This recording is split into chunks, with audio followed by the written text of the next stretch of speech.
ওকে, আমরা problem number 18 থেকে করবো। 18 নাম্বার কি বলছি দেখি। স্টার কম্পিউটার্স নিডস টু বড় টাকা 3 লাখ। স্টার কম্পিউটারের 3 লক্ষ টাকা ঋণ নেওয়া প্রয়োজন অ্যাট 10% ইন্টারেস্ট। কত পার্সেন্ট ইন্টারেস্ট এটা? 10% ইন্টারেস্টে পার অ্যানাম, উইথ মান্থলি ইনস্টলমেন্ট, মাসিক কিস্তির ভিত্তিতে, for A for 1 year period, অর্থাৎ 1 বছর সময়কালের জন্য। এরপরে বলছে calculate the effective annual rate. কি বের করতে বলছে? ইফেক্টিভ অ্যানুয়াল রেট বের করতে বলছে, মানে ইআইআর বের করতে বলছে, তাই না? প্রথমবার আমার দুইটা প্রশ্ন, এই একটা প্রশ্ন প্রথমে, ইফেক্টিভ ইন্টারেস্ট রেট বের করো প্রথমে। তারপর বলছে if interest is paid in advance, অর্থাৎ ইন্টারেস্ট যদি অ্যাডভান্স প্রদান করা হয়, তার মানে কি? ইন্টারেস্ট যদি অ্যাডভান্স, তার মানে ডিসকাউন্ট বেসিস না? মনে আছে নিশ্চয়ই তোমাদের। ইন্টারেস্ট যদি অ্যাডভান্স প্রদান করা হয়, what will be the year, দুইবার করতে হবে। এখন আসি দেখো, আমাদের ম্যাথটা এখানে কি বলছে, প্রথমত মান্থলি ইনস্টলমেন্ট, তার মানে এটা কোন মেথডের ম্যাথ হবে একটু বলি আমরা সবাই। কোন মেথডের ম্যাথ এটা?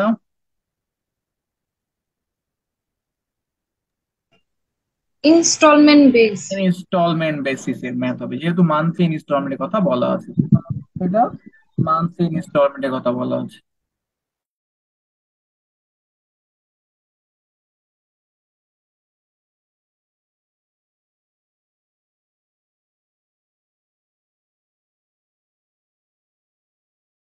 আচ্ছা, তাহলে আমরা জানি যে ইফেক্টিভ অ্যানুয়াল রেট বা ইফেক্টিভ ইন্টারেস্ট রেট সমান সমান, সূত্রটা হচ্ছে 2PC divided by n+1 into এ। এটা হচ্ছে আমাদের সূত্র, তাই না?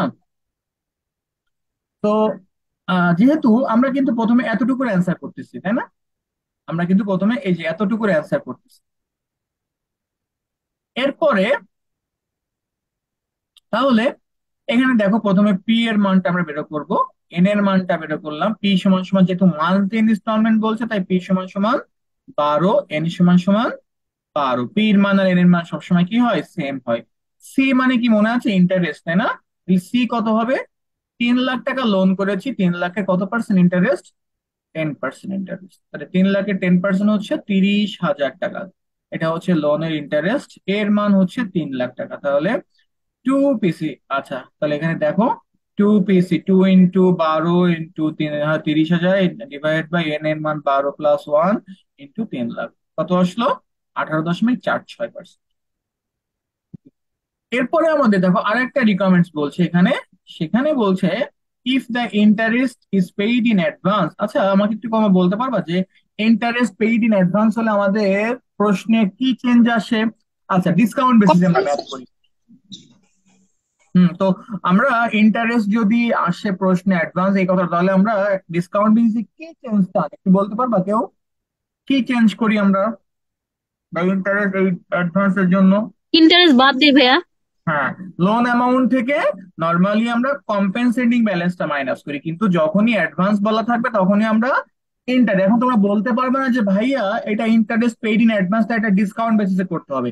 এটা তোমাকে মান্থলি ইনস্টলমেন্ট ইনস্টলমেন্ট বেসিসেই তোমাকে করতে হবে, বাট যেহেতু বলা আছে interest is paid in advance, so কি করতে হবে এখানে? ইন্টারেস্ট ইজ, অর্থাৎ আমাদের এই ইনস্টলমেন্ট বেসিসে আমাদের interest is paid in advance বা ডিসকাউন্ট বেসিসের ফর্মুলাটা ইমপ্লিকেশন করতে হবে। কেমন? তাহলে আমরা জানি কি, যে আমাদের সূত্র হচ্ছে 2PC divided by n+1 into a - a, এই পর্যন্ত। এখন যেহেতু ইন্টারেস্ট ইজ পেইড, তোমরা কিন্তু একদিন বলেছো যে ভাইয়া ইন্টারেস্ট পেইড ইন অ্যাডভান্স বলা থাকলে আমরা লোন থেকে ইন্টারেস্ট কে মাইনাস করি। তো এখানে ইন্টারেস্ট কোনটা? লোন হচ্ছে এ না? এটা হচ্ছে আমাদের লোনের অ্যামাউন্ট, এই যে লোনের অ্যামাউন্ট হচ্ছে এ। আর ইন্টারেস্ট মানে কি এখানে সি না?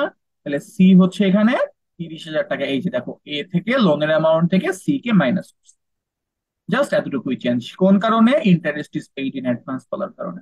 সবাই কি বুঝতে পারছি?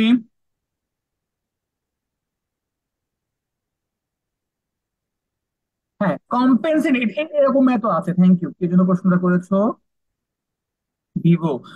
এরকম এত আছে, আমরা সামনে যাবো, পাবো মেবি, হ্যাঁ, কম্পেনসেটিং ব্যালেন্সের, সেক্ষেত্রে আমরা দেখবো। ওকে, আশা করি সবাই বুঝছো। 19 নম্বর ম্যাথ দেখবো তাহলে, প্রবলেম নাম্বার 19। প্রীতি লিমিটেড প্ল্যান করেছে টু বড় টাকা 2 লাখ, 2 লক্ষ টাকা ঋণ নেওয়ার একটা চিন্তা ভাবনা করেছে। ওকে। আইএফআইসি ব্যাংক উইল লেন্ড, তারা এটা কি করবে, ল্যান্ড দিবে মানে ধার দিবে। তার মানে এই টাকাটাকে তারা ঋণ দিবে at 0.5% over the prime rate. এই কথা আমি পরে আলোচনা করছি। The prime rate is 11.5% and requires a compensating balance of 20%, এবং কম্পেনসেটিং ব্যালেন্স হচ্ছে 20%। Okay. What is the effective interest rate of the effective interest rate বের করতে বলছে। আচ্ছা, তাহলে এটা কোন মেথডে হবে একটু বলতে পারবা? এই পর্যন্ত পড়ে তোমরা বুঝতে পারছো যে কোন মেথডে এটা সলভ করতে হবে? KBL, effective interest rate method, কোন মেথডে করতে হবে এটা?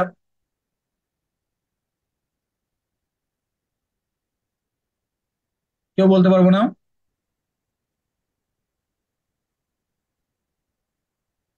ব্যাংক লোনে তো অনেকগুলো মেথড আছে। সিম্পল, ডিসকাউন্ট, তারপরে ইনস্টলমেন্ট, এটা কোন মেথডে হবে? দেখো, আমরা প্রথমে একটু ভেবে দেখি ইনস্টলমেন্ট কোথাও নর্মাল বলা না আছে? ভাইয়া? ইনস্টলমেন্ট কোথাও কি বলা আছে? দেখো তো, কোথাও কি ইনস্টলমেন্টের কথা বলা আছে এখানে? কোথাও ইনস্টলমেন্টের কথা বলা না ভাইয়া। নাই। ওকে, ইনস্টলমেন্ট বলা নেই, গেল। এরপরে কোথাও ডিসকাউন্ট বেসিসের কথা বলা আছে? সেটাও বলা নেই। তার মানে এই ম্যাথটা আমাকে সিম্পল লোনের সিম্পল হিসাবে করতে হবে, অর্থাৎ কোন সূত্র মনে আছে? Interest divided by loan minus compensating balance, এই সূত্রে যে দেখো। আচ্ছা, তাহলে আমরা ইআইআর এর সূত্র হচ্ছে 1 + r whole to the power a - 1, okay, আমরা তো জানি এই সূত্রটা। তাহলে আমরা এখানে লিখলাম annual interest divide by loan হচ্ছে 2 লাখ টাকা মাইনাস কম্পেনসেটিং ব্যালেন্স। আচ্ছা, কম্পেনসেটিং ব্যালেন্সের কথা কত বলছে? কম্পেনসেটিং ব্যালেন্স হচ্ছে 20% লোনের। এখন আসি, একটু খেয়াল করো, এখানে একটা কথা বলা আছে ইন্টারেস্ট রেটের কথা। ইন্টারেস্ট রেটের কথা বলছে আইএফআইসি ব্যাংক উইল ল্যান্ড, তারা ঋণ দিবে দা মানি, এই টাকাটা at 0.5% over the prime rate. 0.5% মানে আমাদের প্রাইম রেট মানে প্রধান ইন্টারেস্ট রেট। প্রাইম রেট মানে প্রধান যেটা ইন্টারেস্ট রেট, কত পার্সেন্ট ইন্টারেস্ট রেট দেওয়া আছে প্রাইম রেট? 11.5%। এটার 0.5% অফার মানে কি? আচ্ছা, অফার মানে কি কম না বেশি? অবশ্যই বেশি। বেশ। ওভার মানে বেশি। তার মানে 11.5%-এর বেশি। কতটুকু বেশি করতে হবে? 0.5% বেশি। তার মানে কত হবে? তার মানে ইন্টারেস্ট রেটটা হবে হচ্ছে টোটাল 12%। সবাইকে এটা বুঝছি? তার মানে আমাদের প্রশ্ন যদি এরকম কখনো ওভার করতে বলে, তখন দেখবা প্রাইম রেট দেওয়া থাকবে, একটা প্রাইম রেট দেওয়া থাকবে। সেই প্রাইম রেটের পরে যতটুকু ওভার করতে বলবে ততটুকু আমি প্লাস করে দিব। বুঝতে পারছি সবাই? তাহলে ইন্টারেস্ট রেট হবে 12%। ওকে। লোন অ্যামাউন্ট হচ্ছে 2 লাখ টাকা, ইন্টারেস্ট হচ্ছে 2 লাখের উপরে 12%, এই যে 12% ইন্টারেস্ট। কম্পেনসেটিং ব্যালেন্স হচ্ছে 20%, 40,000 টাকা। ওকে। ইআইআর তাহলে 1 + আর, আমরা আর এর মান সূত্রের প্রথম অংশ থেকে পেলাম, annual interest divide by loan minus compensating balance. আর এম এর মান আমরা সূত্রের কোন অংশ থেকে পাবো? দ্বিতীয় অংশ থেকে। দ্বিতীয় অংশ কোনটা? 360 ডিভাইড বাই 360। ওকে। তাহলে এটা হচ্ছে 1। তাহলে ক্যালকুলেশনের কত আসলো? 15% হলো আমার ইফেক্টিভ ইন্টারেস্ট রেট, তাই তো? এরপরে ভালো করে দেখো, বলছে what would be the effective interest rate.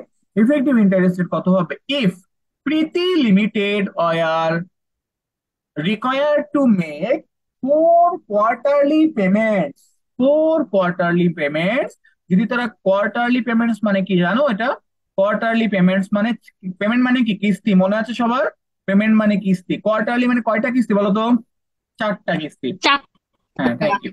4টা কিস্তিতে যদি তারা ইউজ করে টু রিটায়ার দ্য লোন, অর্থাৎ এই লোন থেকে লোনটা শোধ করতে আর কি, 4টা কিস্তি তারা ব্যবহার করছে। তার মানে এখানে গেলে কিস্তি সূত্র চলে আসবে না? এখন কিস্তির সূত্র যখনই আসবে, আচ্ছা, আমরা আগে একটু দেখি ইন্টারেস্ট রেট 12%, তো আগের মতোই আছে। লোনের অ্যামাউন্ট হচ্ছে 2 লাখ, ইন্টারেস্ট হচ্ছে 24,000 টাকা। এটা তো আগেই দেখছি আমরা, 2 লাখে 24%, আর 20% 40,000 টাকা। এখন দেখো, সরি এটা না, ওকে। আমরা এই যে দেখো, if Preeti limited were required to make four quarterly payment, 4টা পেমেন্ট আর কি, মানে তার মানে দেখো 2PC ডিভাইড বাই, আচ্ছা, মনে আছে এই প্রশ্ন একজন আমাকে করছে যে ভাইয়া কম্পেনসেটিং ব্যালেন্স কি হবে? দেখো, কম্পেনসেটিং ব্যালেন্সটা অ্যাকচুয়ালি কি হয়? নর্মাল ম্যাথে আমরা কি করছিলাম মনে আছে? অনেকেই মনে করতে পারে যে বাদ দিছিলাম।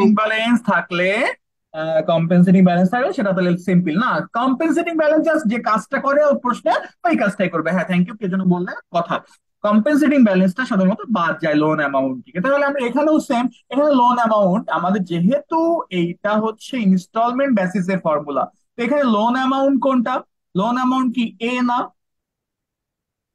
এ, তাহলে এ থেকে আমরা কি করব? এই যে কম্পেনসেটিং ব্যালেন্সটা বাদ দিয়ে দিয়েছি। সবাই কি বুঝতে পারছি? তাহলে কম্পেনসেটিং ব্যালেন্স থাকলে সেটা আমার প্রশ্ন থেকে লোন থেকে বাদ যাবে, সেটা নর্মাল মেথডে হোক বা স্থির মেথডে হোক। সবার কাছে ক্লিয়ার হয়েছে? হুম। তাহলে দেখো এখানে টু হচ্ছে সূত্রের, পি মানে কিস্তির মান কত, 4, আর সি এর মান 24,000, নিচে হচ্ছে 4, এর এর মান 4+1, ইন্টু 2 লাখ হচ্ছে আমার লোনের অ্যামাউন্ট, আর 40,000 টাকা কম্পেনসেটিং ব্যালেন্স। কত আসলো? 24% হচ্ছে আমার ইফেক্টিভ ইন্টারেস্ট। সবাই বুঝতে পারছি? কারো কোনো সমস্যা থাকলে বলো। Okay. আমরা এবার নতুন ম্যাথ করবো, রিভলভিং ক্রেডিট। এখানে রিভলভিং ক্রেডিট এর বাংলা হচ্ছে ঘূর্ণায়মান ঋণ। ঘূর্ণায়মান ঋণ, এটা সম্পর্কে এটা সংজ্ঞাটা এখানে লেখা আছে, তোমরা একটু এটা একটু পড়বা। আচ্ছা, রিভলভিং ক্রেডিট কি জিনিস আমি একটু, এটাও এক ধরনের ঋণ। আচ্ছা, তোমরা ক্রেডিট কার্ড সম্পর্কে কারো কোনো আইডিয়া আছে? একদম ভালো আইডিয়া আছে এরকম কেউ আছে এখানে? দেখি।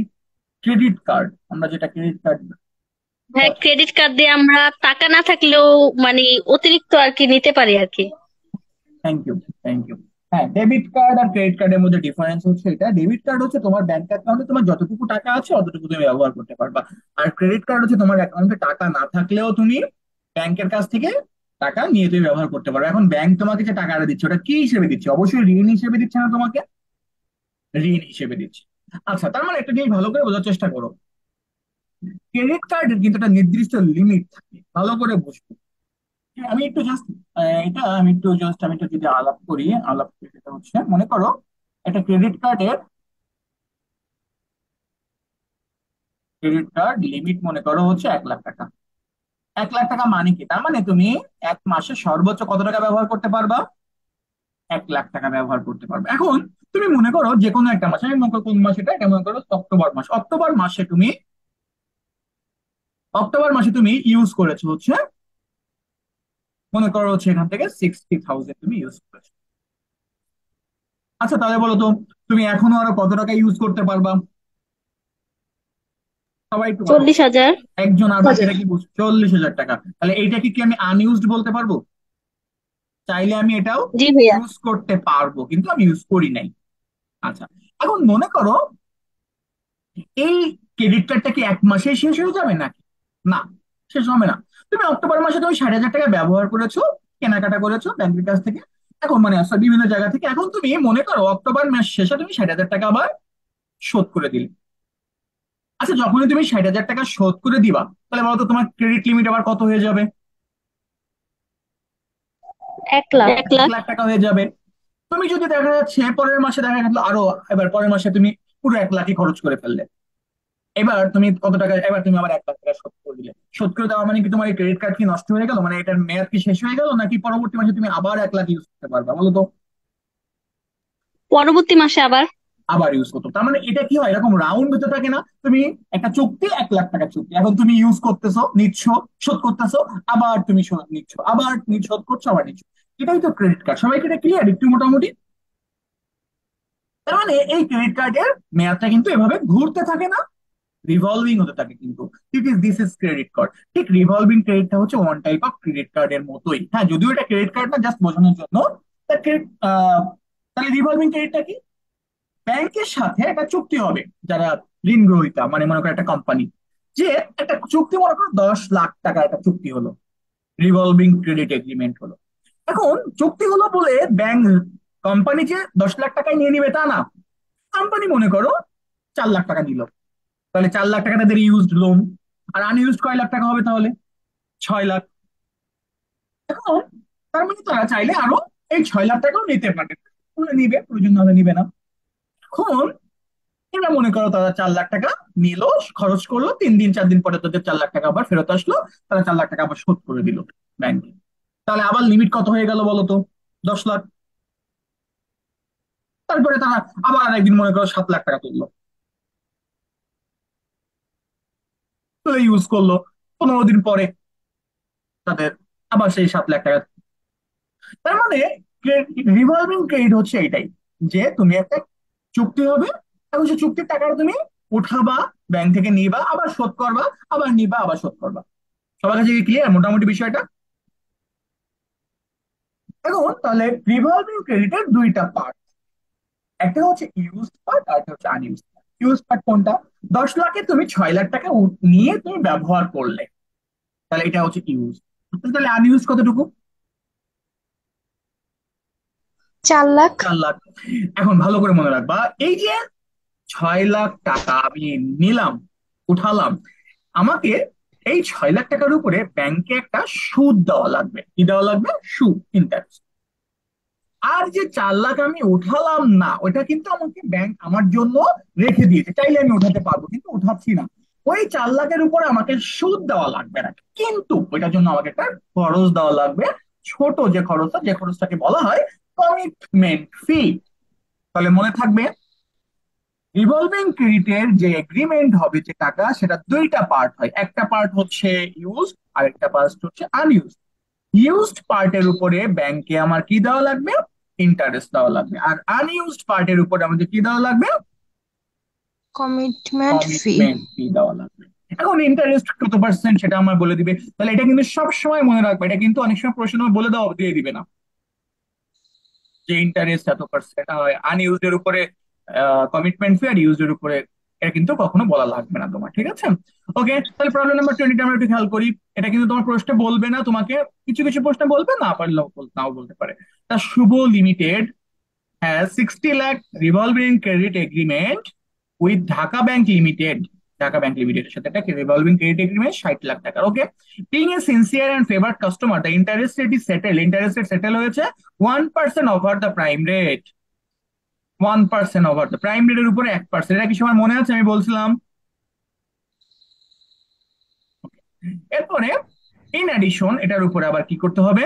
2% commitment fee to be paid on the unused part. এখানে বলে দিয়েছে আনইউজ পার্টের উপরে 2% কমিটমেন্ট ফি দিতে হবে। The prime rate of interest হচ্ছে 12%। তাহলে ওটা টোটাল ইন্টারেস্টের কত হবে বলো তো? 13%। 13%। ইউজ পার্ট কতটুকু? এবার আসছে requirement. Calculate KBL if and average 70% of the granted loan is use. 70% use. আচ্ছা, 70% ইউজ হলে আনইউজ কত পার্সেন্ট? 30%। 30%। আর পরেরটা কি বলছে? 50% ইউজড, তাহলে আনইউজ 50%। তাহলে দেখো, ওয়ার্কিংস দেখি, লোন এগ্রিমেন্ট হচ্ছে 60 লাখ, ইন্টারেস্ট রেট হচ্ছে 12 প্লাস 1 13, ইউজড হচ্ছে 60 লাখের 70%, এ নাম্বার রিকোয়ারমেন্টস 42 লাখ। তাহলে আনইউজড কত? 60 লাখের 30%, মানে 18 লাখ। 60 লাখ। ইন্টারেস্ট কত টাকা? ইন্টারেস্ট হচ্ছে 42 লাখ ইউজড পার্টের উপরে, কতটুকু? 13%। 13%। আর কমিটমেন্ট ফি হচ্ছে আনইউজড পার্টের উপরে 2%, 36 টাকা। ম্যাচুরিটি পিরিয়ড কিছু বলা নেই, যেহেতু বলা আছে কিছু, উম, কিছু বলা যায়, তাহলে কত? 1 বছর। কিছু বলা না থাকলে ইন্টারেস্ট ম্যাচুরিটি পিরিয়ড হবে 360 দিন বা 1 বছর। ওকে, ওই নো কেবিএল এর সূত্র হচ্ছে ইন্টারেস্ট। আচ্ছা, আমি কিন্তু সূত্রটা লিখে দেখাতে ভুলে গেছিলাম তোমাদের। কেবিএল হচ্ছে দেখো, interest plus commitment fee divided by use loan into 360 days divided by maturity period. তাহলে ইন্টারেস্ট হচ্ছে আমার কত টাকা? 5,46,000 টাকা হচ্ছে ইন্টারেস্ট, 36,000 টাকা কমিটমেন্ট ফি, 42 লক্ষ টাকা হচ্ছে ইউজড লোন। ইউজড লোন কিন্তু এটা টোটাল না, into 360 divide by maturity, 13.8। B নাম্বারটা হোমওয়ার্ক থাকবে, পারবো না? জি ভাইয়া ভাইয়া। ভাইয়া। আচ্ছা, এরপরে, আচ্ছা, আমরা নতুন মেথড আজকে আর যাব না, কারণ এরপরে হচ্ছে আমাদেরকে নতুন অ্যাকাউন্ট রিসিভাল, এটা সম্পূর্ণ নতুন একটা টাইপের ম্যাথ, এটা আমাদের একটু কঠিন আছে, এই জন্য আজকে আর নতুন মেথডে যাব না। আমরা রিভলভিং ক্রেডিটের ম্যাথ আজকে শেষ করবো। কারণ যদি কোনো প্রশ্ন থাকে প্রশ্ন করতে পারো। রিভলভিং ক্রেডিট থেকে কিন্তু ম্যাথ আসে। দেখো, আমি তোমাদের এটা আমি আগামী ক্লাস আলোচনা স্যার করবো। আমি একটা কথা বলতে চাই। বলো, জাকিয়া। স্যার 18 দাগে একটু যান। ওই 18 না, সরি স্যার, 17। হ্যাঁ, বলো। স্যার হয়েছে 17 নিচে এ দিয়ে অ্যানুয়াল পেমেন্ট 1, তারপরে কোয়ার্টারলি পেমেন্ট 4। এটা কি অঙ্কের সাথে নাকি আলাদা? না, এটা আমি লিখে দিছি। মানে এটা অ্যানুয়াল হচ্ছে পেমেন্ট পির হইলে মান। কত হ্যাঁ, পির হবে? মান হবে 1, সেমি অ্যানুয়াল হলে 2, হ্যাঁ। কোয়ার্টারলি হলে পির মান হবে 4, মান্থলি পেমেন্ট হলে পির মান হবে হচ্ছে 12। আর ও স্যার, বুঝছি। আমি ভাবছি অঙ্কের কোনো ক্রাইটেরিয়া কিনা। না না না না, এটা আমি জাস্ট লিখে দিচ্ছিলাম। Thank you. আর কারো কোনো প্রশ্ন? আর কারো কোনো প্রশ্ন আছে? ভাইয়া এই ম্যাথের আরো কয়টা আছে নতুন এখনো সূত্র? ইম্পর্টেন্টটাই সব থেকে আছে, হ্যাঁ। অ্যাকাউন্ট রিসিভেবল আর ফ্যাক্টরিং, এই দুইটা একটু কঠিন, এই দুইটা, এই দুইটা আমাদের করলে শেষ হয়ে যাবে। আর কোনো তেমন নাই, এই যে আর 4-5টা ম্যাথ মেবি আছে, আর কিছু কম্বাইন্ড ম্যাথ আছে। কালকে আমি নেক্সট ক্লাসে আমরা কিরকম ম্যাথ এখান থেকে আসে সেগুলো নিয়ে আলোচনা করবো ইনশাআল্লাহ, মনে করাই দিব আমাকে। আর কারো কোনো প্রশ্ন? ঠিক আছে, তাহলে সবাই ভালো থেকো, আগামী ক্লাসে সবার সাথে আবার কথা হবে ইনশাআল্লাহ। সেই পর্যন্ত সুস্থ থেকো। আসসালামু আলাইকুম ওয়া রাহমাতুল্লাহ।